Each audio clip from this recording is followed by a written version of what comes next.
Hello, everybody. Anime Reflux. Woo. Yay. Yeah. Yeah. Let's do it.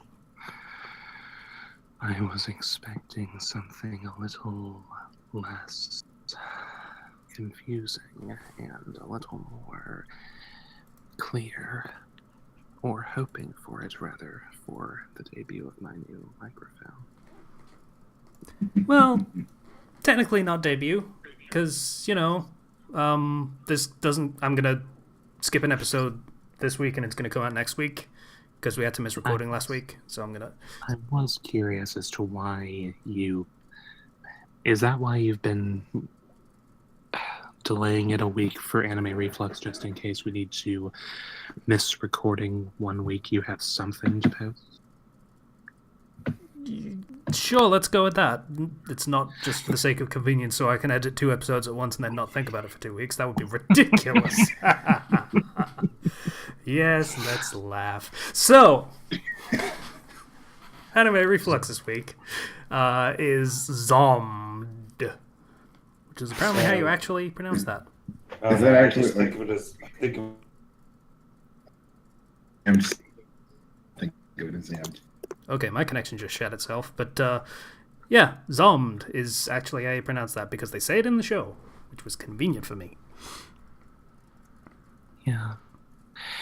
This, before we get into the recap, I just want to say this show was another one of those that the first episode has a good hook, but it doesn't really explain too much about the plot line that's going on. Like Cold War going on, and that's about all that we get for the very much drops you in the middle of things. Yeah. and it leaves us in the position of not being able to really give much detail about the plot because it was just the confusing hook that only makes sense if you watch the second episode.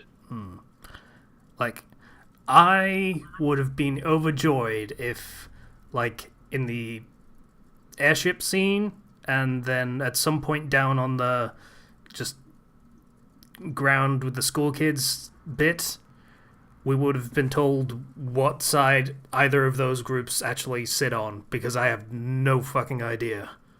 It's hard to be sure. It's pretty much impossible to be sure at this stage. Yeah, from the way they explained it, it sounded like there are like a dozen different factions going on in this thing. Because apparently there's civilians, there's the northern government, whatever that is, there's some religious order seemingly is a thing that does some stuff, but also there was like a federation or something, I think, that they were talking about in the airships, and... I watched Xam'd years ago, back when it was still on Crunchyroll. It's no longer on there. And I remember liking the show. I remember that. I think it does explain pretty much everything, but for the life of me, I can't remember the specific answers.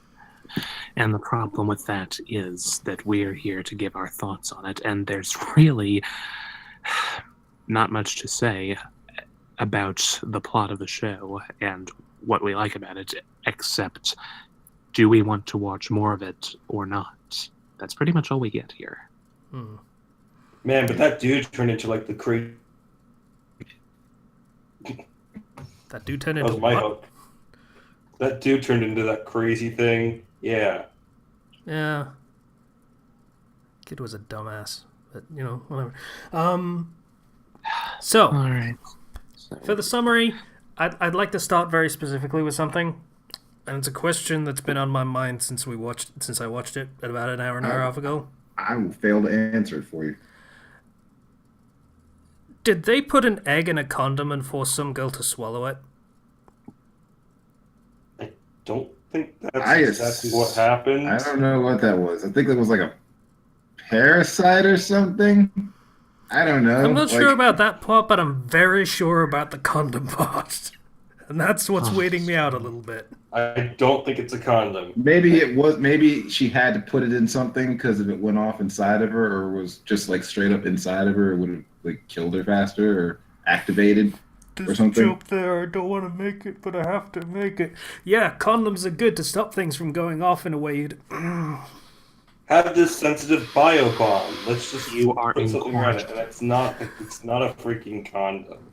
You are incorrigible, Casey. I mean, it could be a condom because they use condoms to smuggle balloons of heroin in people's stomachs so they don't go off people's stomach. And May I suggest that we move on? so basically, yeah, it was something containing the thingy thing inside of her, and that little detonator she had at the end was just to open the thing, and it went off, and stuff happened. And then we just cut to a giant airship in the sky where a person that's been reading poetry of some sort this whole time, a voiceover for the whole girl swallowing the egg scene, and just seems to be casual interaction aboard a giant airship. Yeah. That's She also traveling. mentioned Egypt in that poetry, which is interesting because that's Like an Egyptian queen. That Yeah. was what the start. which It was a requires simile, no? Egypt to be a thing, which means this is on Earth, possibly. I believe it's in the future or something. Okay. Sure.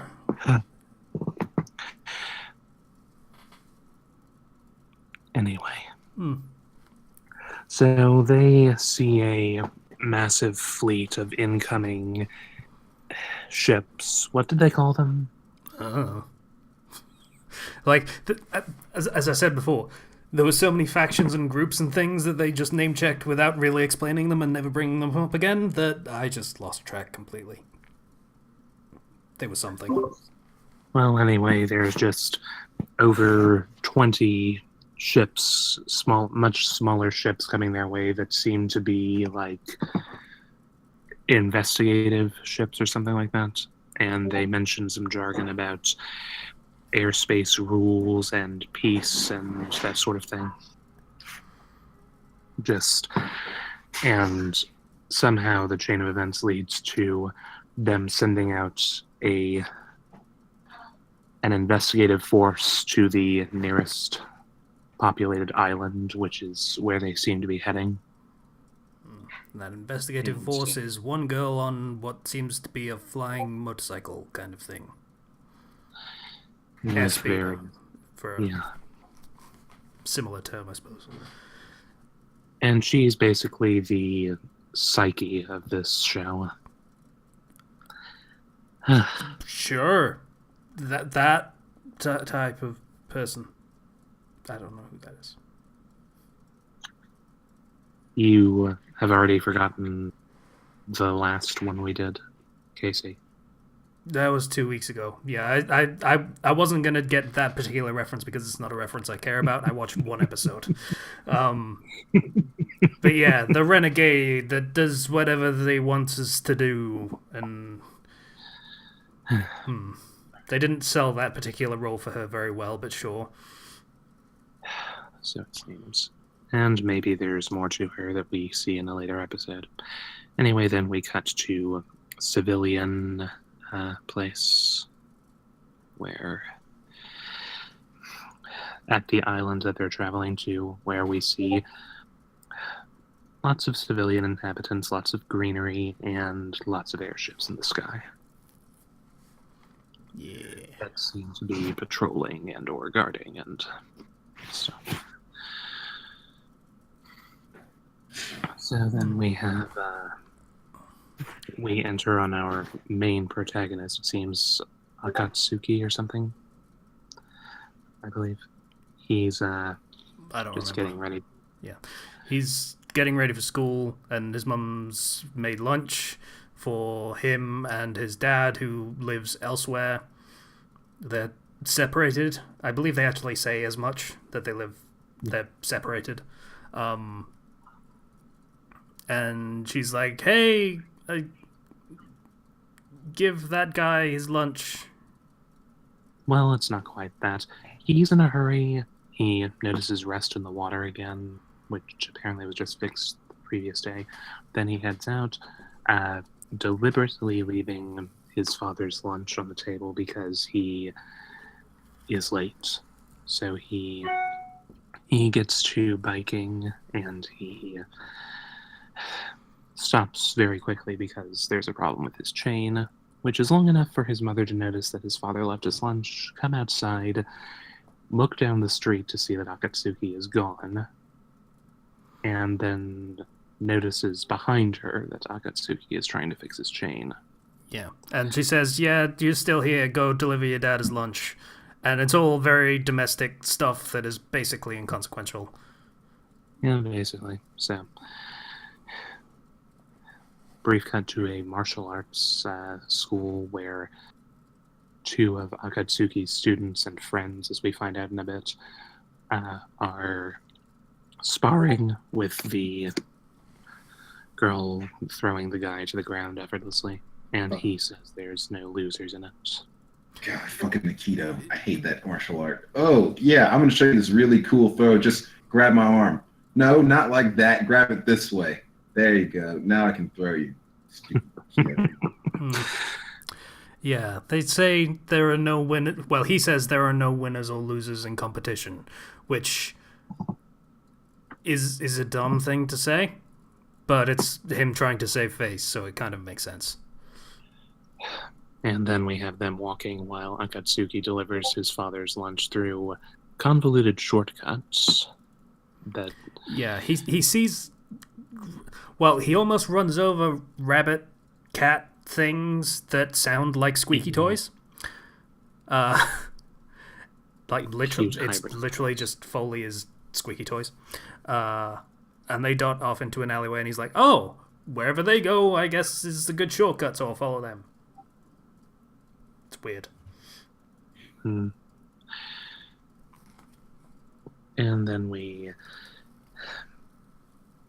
he comes to his father, where his father is, which is apparently his father is the town's doctor.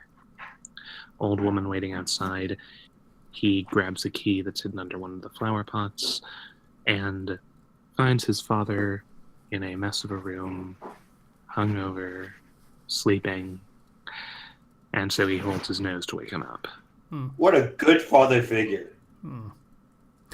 By the way, it's about this point that I realized usually in anime you get quick bursts of very complicated and detailed animation. It's apparently called Sakuga. And it's to save money. So like all the very common anime criticisms of conversations are just characters' mouths moving up and down and nothing else changes in the frame. They don't do that in this show. This show is very well animated. Yeah, like all of this inconsequential stuff is just filled with detail and very vibrant movements, which is not usually a thing you can do on an anime budget. It makes me wonder whether this was just for this episode so that they could sell it really well at the start, or if the rest of the show is like this and they just did some ridiculous thing with money somehow to make it happen. I don't know, but it's very impressive. I remember that this show specifically has some very good animation, and that's one of the reasons why I enjoyed watching it back in time. It's so nice to see like that level of animation just everywhere, because you don't typically see that, and it's a shame because I feel like this show makes a lot of mistakes, and because of those mistakes is forgotten or ignored. The name might be part of it, just saying. It's not exactly. Yeah. It's a bit of a cumbersome name. But it is a very beautiful show. It's almost too fluid for the animation. Like, it's jarringly fluid. If you watch a lot of anime, it's going to seem really weird and like the characters are moving too much, even though they're moving about as much as you'd expect a person to. Mm-hmm. So, there's really not much to note for the plot. We have Akatsuki delivering his dad's lunch, showing not bad relationship between them. Father sincerely thanks him, and at the same time, there's just the fact that he's not doing very well. Like, yeah, you get the impression that they're not estranged in any particular way. It's just the kid who is about 15 years old is a bit resentful that he has to take care of his dad this way when his dad's fully capable of doing it himself, but just doesn't seem bothered. So, Yeah, we have from there. It's basically. Is there anything noteworthy that happens between then and when Akatsuki gets to the bus? we have the girl and the glasses guy talking, and they make a bet as to whether Akatsuki is going to show up on time. Yeah. That's pretty much it. So yeah, Akatsuki does manage to make it on time after antics on a bicycle. And the person loading them all onto the bus is checking all of them to make sure that they have a security check, which this was a scene that really disturbed me. They have a security check where every person that is allowed to be on the bus has ID, and they have an armband to designate, hey, I am here to be going here, and so I am legally allowed to be on here, on this bus, words. And Twerpy Dude, I'm going to call him from now on because I don't like him because of this moment, he decides, oh, there's a girl that is trying to get on this bus that very clearly doesn't have the identification or the armband. This doesn't seem suspicious at all, even though she's in a completely different outfit from the rest of us that are going to school. So I'm going to give her my armband.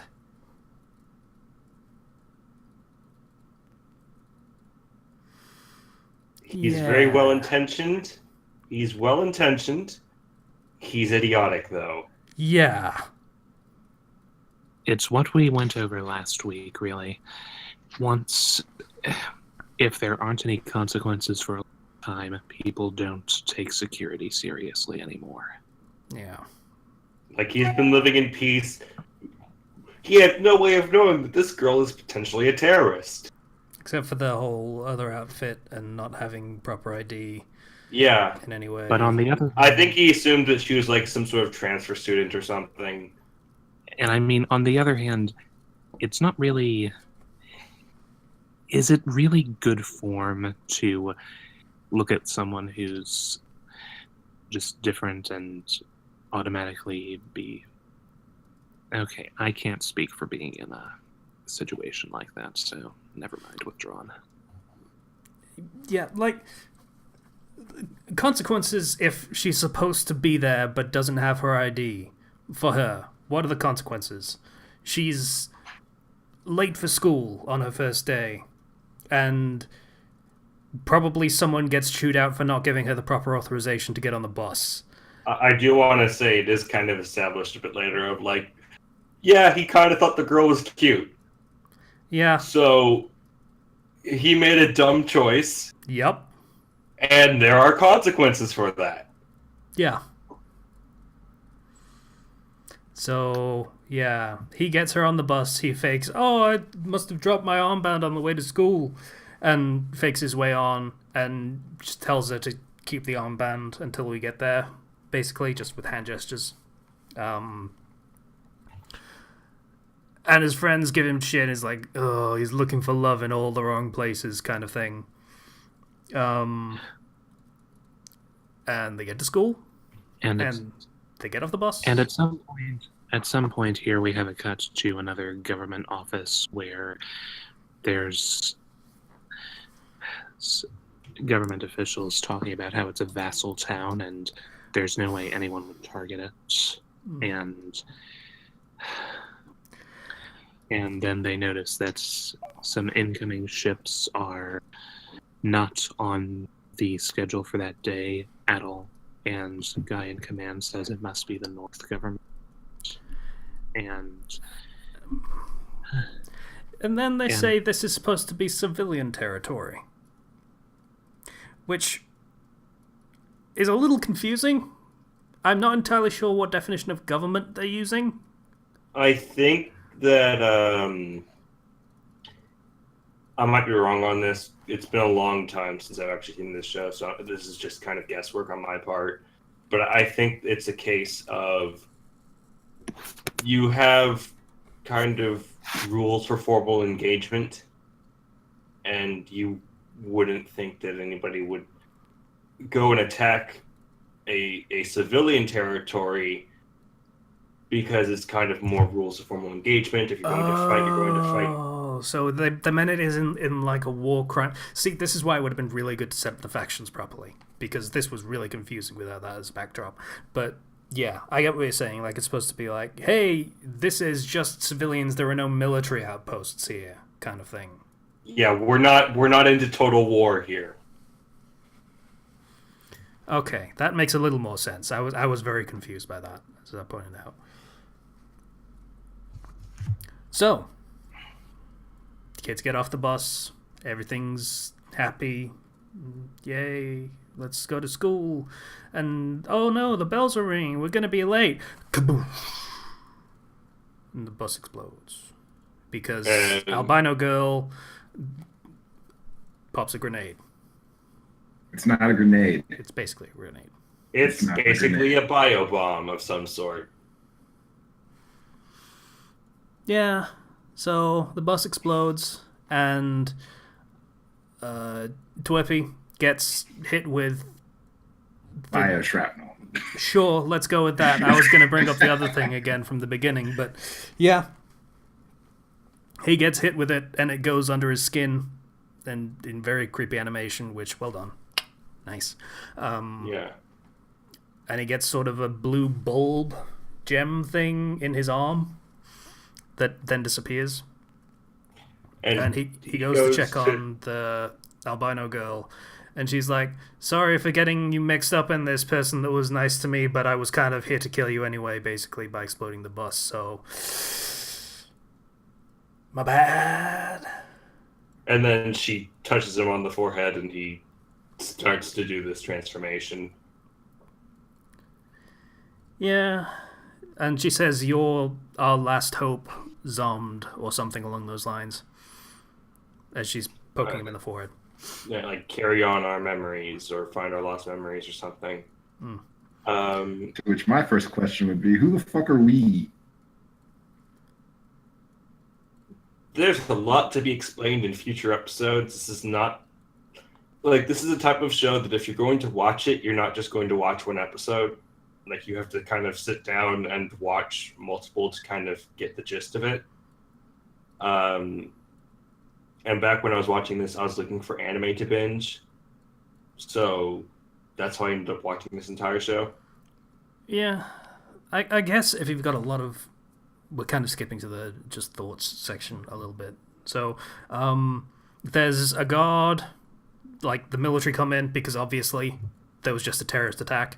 And the girl from the martial arts class is like, I need to go check on what's his name. Was he still on the bus? I don't know where he is. So she gets back on the bus. One of the guard people gets on the bus, points a gun at the dude that has just turned into a giant white monster kind of thing. Tells her to get back, and she doesn't, so he then completely ignores her, because if she ends up dying to this thing, that's her damn fault, because she didn't run like he told her to. Fair play. Then he shoots it several times, and it goes down, and that's... it says it wants to live, with what's-his-name's voice, Tuepi's voice, and that's pretty much the episode. Yeah. Did you mention the part where the airships are overhead and they open the bomb bays? Right. Airships are overhead, and we have the other airship we saw at the beginning. And the girl that's supposed to be the renegade rebel without a cause, whatever character archetype. She flies back to the ship and is like, hey, should I go and do recon? Like you told me to at the beginning, and then the captain, seemingly, of the ship is like, no, you're a loose cannon. I'm going to throw the book at you. After she goes to do the job that she was asked to do at the beginning of the episode. I'm very confused by how that all works. But, yeah, that happened too. Cool. It was very weird. We're done with this now, right? Pretty much, yeah. So, back to thoughts. Yeah, this show is... Like I said, it's something that you have to be willing to take in more than just one episode. It is... I do remember enjoying it. The Akihiko, the twerpy guy, he's not going to have a good time. Yeah, I got that impression. But ultimately, I do remember liking this show, and I feel like I kind of want to watch it again, I guess. Because, boy, is there a lot that I forgot about this show.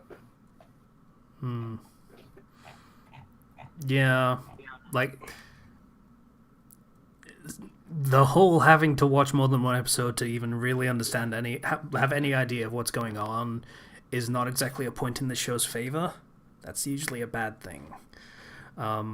If you do have the time to spend on it and watch more than one episode, you might enjoy it. Like, it seemed perfectly fine, if a bit obtuse.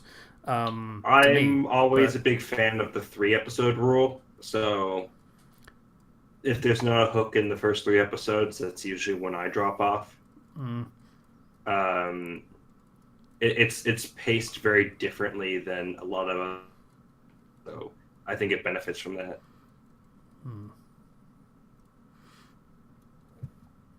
Patient, you want to jump on in this one? Well, honestly, I wouldn't be surprised if the next couple of episodes would be more interesting, but I'm less inclined to watch this show than to watch it. It's a bit less on my spectrum than I wouldn't mind if I had to watch more of it, but I wouldn't watch it otherwise. I wouldn't exactly want to watch more of this. I wouldn't mind too much, but it's just not overly interesting to me. But it might just be the whole Warzone thing. Maybe not. Just, it's not bad, but I'm not that interested in it. The animation's nice. It's really nice. But the exposition is kind of clumsy and made it really difficult to latch onto pretty much anyone as a character I would be invested in. So, Ken, what are your thoughts? I mean, nothing about the show offended me. It was dry. There was nothing really to it. The entire episode was basically setting up, hey, there's these characters. And in the vaguest of fashions, I learned nothing about anyone in this entire show, this whole episode, except that main character's an idiot. Dude with glasses is stoic. Nothing really to sink my teeth into.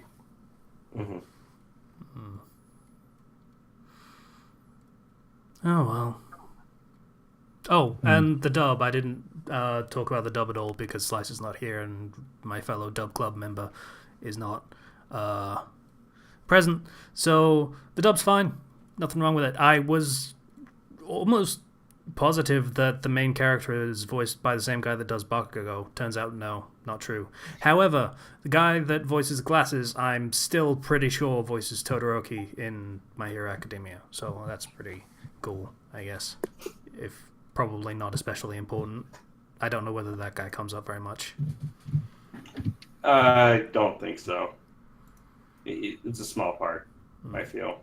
Oh, wow. So Still. I didn't even need to waste all that time on them. Okay. The girl is going to be important. The guy in the glasses, less so, is how I remember it.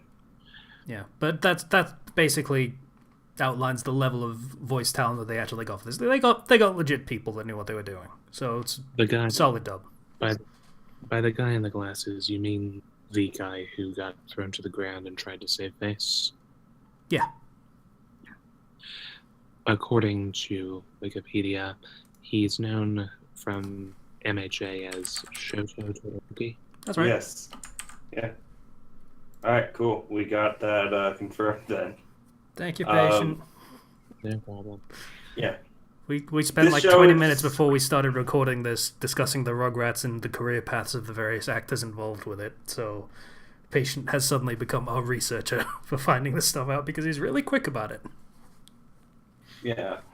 So, I guess closing thoughts. This show is not good if you judge it by the first episode, and it is kind of clumsy in how it decides to explain itself. But it tries to throw you in, and it's not very successful with it. Is how I feel coming back to the first episode. The way Still I like describe it is it's trying to throw you in from the perspective of this dude.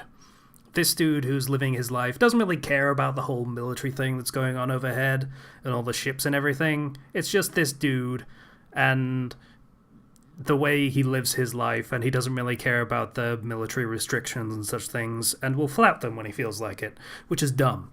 But it's trying to tell the story from his perspective, but it doesn't include a lot of the context that he would have for this story from his perspective. Which Yeah. Well, once more, I'll say, as we said last time, if there's not a need for security measures, then people don't see the need for the security measures. Yeah, but that's, like I'm saying, we don't know whether there's been a perceived need for the security measures because we don't know how long they've been in place. Is this a conflict that's been going on for a long time? Is it a Cold War? We don't know. Have there been flare-ups of conflict? Not especially clear. So. Mm-hmm. All right, let's pick a new one. Indeed. Kenshi. Right. All right. So this week, random number generator set us up with the lucky number, not so lucky, 5. That's pretty lucky. What's the... That's 16. All right. Well, out of 16, random number generator has for us this week 4. 4. Thank goodness. 5 would have been Aiken, whatever it is. We've already vetoed that twice, and I don't want to do it. Anyway, what we have here is new program I'm using isn't showing the anyway. F, A Tale of Melodies. EF. Okay, it has a dub. It It's has also in twice 2 for dubs, both. apparently. It's a little weird. But What's it called? EF, A Tale of Memories. EF. Melodies, Okay. sorry. Uh, Hi, Linky. This show's gonna annoy me. Yeah, it's A Tale of Memories? Melodies. Is what melodies. Okay, I think Memories might be season 1 or something. It's based on a game. Okay. Oh, okay. Oh, okay, wait. Yeah, I can't tell which one's... That's Yeah, no. bad Tale naming of convention. What are you doing? A Tale of Melodies is the second season. Tale of Memories is the Fucking- first season. God, okay. Damn it, Japan, sometimes, I swear. Alright, Okay. Tale of so Memories. I'll read this synopsis from I guess my anime list, since that's where it popped up. Yeah. No, that's just describing the first episode again. Gosh darn it. Okay. Why? One Christmas Eve, Hiro Hirono helps Miyako, the victim of a purse snatching, and discovers that she goes to the same school he does. Because of course she does. To the dismay of his childhood friend Kei, Hiro starts hanging out with Miyako. But Kei is not about to let a new girl into Hiro's life take him away from her, and sets out to prove that she's the only one for him. This show's gonna piss me off. When Renji Asa meets Chihiro Shindo at an abandoned train station, he doesn't notice anything unusual at first. But soon he discovers that she suffers from a rare form of amnesia and can only remember things for 13 hours. Chihiro dreams of writing a novel, but her amnesia has made it an impossible task. Now, however, Renji is determined to help her fulfill her dream. This introduced like 3 love interests in like one paragraph that each have their own different thing going on. Oh boy. Emotionally charged, beautifully animated, and now available for the first time with an all-star English cast. Okay. Gonna point out, it brought up 3 different girls as love interests at once because it is a visual novel. Yeah. Gosh. I think I've heard of this as a visual novel before. Do I still have my veto? No, none of us have our vetoes now, I believe. Can I earn a veto? The only one who still has one is Blush, and it's a good thing she's not here because she would not veto this. She wouldn't, because this is kind of up her alley a little bit. Exactly. Can I like earn another veto, or can I like put up my veto from next year? We have already broken the veto system enough by adding in the group veto. We're not doing any more. Ken, I love that you went from, I don't want to waste my veto, it's only the first half of the year, to, can I use my next year's veto, please? I already used. It took like 3 weeks to go from one to the other, that's great. This is how it always goes. We use our vetoes really early in the year, and then we start to regret not having them. You made me use my veto. Yeah.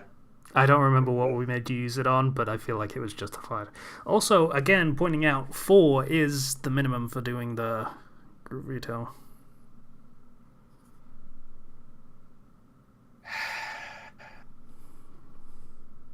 What do you guys think? We're here. I think Ken's opinion is pretty much cemented, really. Patient, what do you think? I will give my voice if the rest of you give yours. Casey, what do you think? I can't, in good conscience, veto it. I can't. You can't? I can't. There's no reason to. Just because I don't want to watch it doesn't mean I shouldn't watch it. I think this is going to be a mess, but... At least I can make fun of it. At least I Oh can, god, like, don't bring up that. At least, yeah, if it's anything like that, then I'm going to tear the show apart. So there's that at least to look forward to. Funny thing about a lot of the animes that we vetoed previously, most of them we don't actually remember their names, but we remember that one. Possibly because we had to watch it. Rural Coastal Town Simulator 20, whatever year this came out. Also, possible Sociopath Simulator. I'd buy that game. I mean, it's GTA, that's pretty much all of those. Okay. Hey, everybody. We'll be back next time with EF A Tale of Memories. That's of the first season. Yeah. Because the show has 2 seasons, and it has 2 seasons and a prequel. What else is this? I have to dive down this rabbit hole real quick. You really don't. Okay, so there's... You're not allowed. There's a sequel, a prequel, and then there's a summary series. End it. I don't want any of this. So, yeah. It's a summary special. We're effing it next week. That's the thing we're doing. Yep. That is awful. But accurate. Bye, everybody. Bye. Bye.